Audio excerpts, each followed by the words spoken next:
उत्तर प्रदेश में आगामी लोकसभा चुनाव बेहद ही कलरफुल होगा। इसकी वजह है यूपी की 80 लोकसभा सीटें।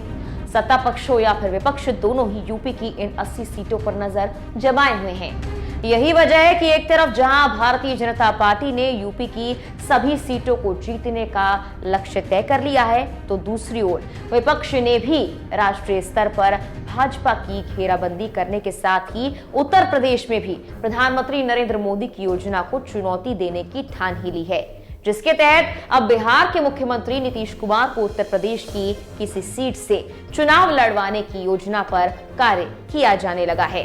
नमस्कार, मैं हूं आपके साथ मेघना सचदेवा। आप मुझे देख रहे हैं लोकमत हिंदी पर। तमाम देश दुनिया की खबरों के लिए हमारे यूट्यूब चैनल को सब्सक्राइब करना ना भूलें, बेल आइकन को भी जरूर दबाएं। यूपी में नीतीश कुमार के लिए सीट तलाशी जाने लगी है। उत्तर प्रदेश में जनता दल यूनाइटेड के संयोजक सत्येंद्र कुमार का कहना है कि सूबे में नीतीश कुमार के चुनाव लड़ने के लिए फूलपुर और अंबेडकर नगर के साथ कुछ सीटों का नाम सुझाया गया है। जल्द ही पार्टी के प्रदेश पदाधिकारियों के साथ नीतीश कुमार से मुलाकात की जाएगी। उनसे यूपी में तलाशी गई किसी एक सीट पर चुनाव लड़ने का आग्रह भी किया जाएगा। सत्येंद्र कुमार का कहना है कि नीतीश कुमार देश के बड़े नेता हैं। उनके उत्तर प्रदेश से लोकसभा चुनाव लड़ने से यूपी में विपक्ष का माहौल ठीक उसी तरह से जैसे कि साल 2014 में भाजपा के पक्ष में माहौल बदला था, वैसे ही बदल जाएगा। साल 2014 के पहले यूपी में भाजपा की स्थिति ठीक नहीं थी। साल 2012 में हुए विधानसभा चुनाव में यूपी की 403 सीटों में से भाजपा को महज 47 सीटें मिली थी, जिसके चलते साल 2014 में भाजपा के रणनीतिकारों की सबसे बड़ी दिक्कत यही थी कि अगर यूपी का मिजाज नहीं बदला तो फिर मोदी जी को चेहरा बनाए जाने का फायदा नहीं होगा।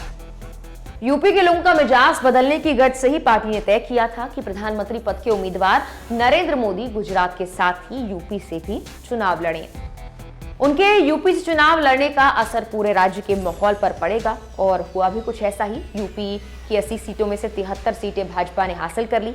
अब उसी तर्ज पर विपक्ष भी नीतीश कुमार को यूपी से चुनाव लड़ाना चाहता है, जिसके चलते ही जेडीयू की प्रदेश इकाई अपने अध्यक्ष के लिए सूबे में चुनाव लड़ने के लिए सीट तलाशने में जुट गई है। इसके चलते ही फूलपुर, अंबेडकर नगर, फतेहपुर और मिर्जापुर में से किसी एक सीट से नीतीश कुमार को चुनाव लड़ने का सुझाव पार्टी के नेता पटना में जाकर देने की तैयारी कर रहे हैं। कुर्मी वोटों पर विपक्ष की पकड़ मजबूत करने के लिए भी ऐसा किया जा रहा है। फूलपुर सीट को पार्टी नेता नीतीश कुमार के लिए सबसे बेहतर बता रहे हैं। इस सीट की खासियत ये भी है कि यहाँ से दिग्गज नेता जब तक किस्मत आजमाते रहे हैं। जवाहरलाल नेहरू से लेकर कांशीराम और वीपी सिंह तक इस सीट से चुनाव लड़ चुके हैं। जेडीयू के नेताओं के अनुसार कुर्मी बहुल फूलपुर सीट से नीतीश कुमार का चुनाव लड़ना सत्ता पक्ष के लिए भारी पड़ेगा।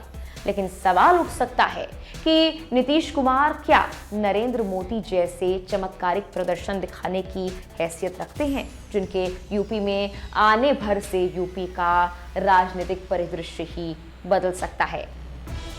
इसका जवाब यह है कि बेशक नीतीश कुमार को नरेंद्र मोदी नहीं माना जा सकता, लेकिन उन्हें यूपी में लाने की जो कोशिश है उसके पीछे मंशा जातीय समीकरण को दुरुस्त करने की है।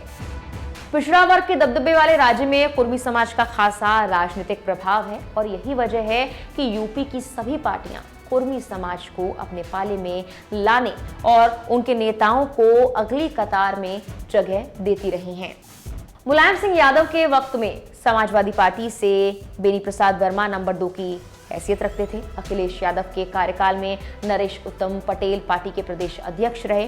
कांशीराम ने भी यूपी में जंग बहादुर पटेल, सोनेलाल पटेल, राम लखन वर्मा जैसे कुर्मी नेताओं के जरिए ही बहुजन समाज पार्टी को वहां तक ले जाने में कामयाबी पाई, जहां खड़ी होकर मायावती 4 बार सीएम बनने में सफल हुई।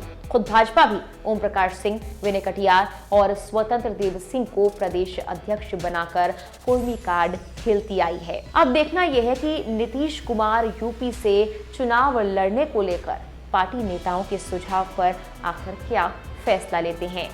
फिलहाल यूपी में उनके चुनाव लड़ने के लिए सीट की तलाश करीब करीब हो चुकी है। और नीतीश कुमार के यूपी में चुनाव लड़ने का फैसला करते ही समाजवादी पार्टी और कांग्रेस के नेता भी माना जा रहा है कि उनके पक्ष में प्रचार करने में जुट जाएंगे। विपक्षी नेताओं का मानना है कि नीतीश के यूपी से चुनाव लड़ने पर कुर्मी समाज पर विपक्ष की पकड़ मजबूत होगी, लेकिन ऐसा होगा या नहीं ये तो आने वाला वक्त ही बताएगा। फिलहाल के लिए इस वीडियो में इतना ही। तमाम देश दुनिया की खबरों के लिए और इस तरह की वीडियोस के लिए लोकमत हिंदी पर बने रहें।